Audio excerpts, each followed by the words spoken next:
tunay na queen with a purpose.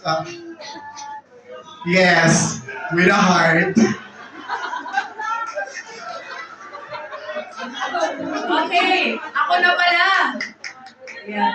Ngayon na, siguro na intindihan na naramdaman nyo na kung bakit malapit ako sa Love Yourself. Palakpakan po natin si Doc Ben po. Ang ganda po ng mga shinare niya kanina. Ayan, ngayon na, tulad po ng na-mention kanina, 10 years na po ako sa Love Yourself, although ang Love Yourself ay mas matagal na, mga 14, going on 15 years. Kami naman po ni Admin PY, matagal na rin po kami magkakilala after ko pong manalo sa Miss You, 10 years na rin po yun. Siya po yung naging abogado ko para sa mga kontrata ko, chinecheck po lahat, yung mga endorsement contracts ko po, ganyan. Hanggang sa naging malapit ko na po siyang kaibigan, kaya matagal na po kami magkakilala at very thankful ako kasi in a way para ko na rin silang mga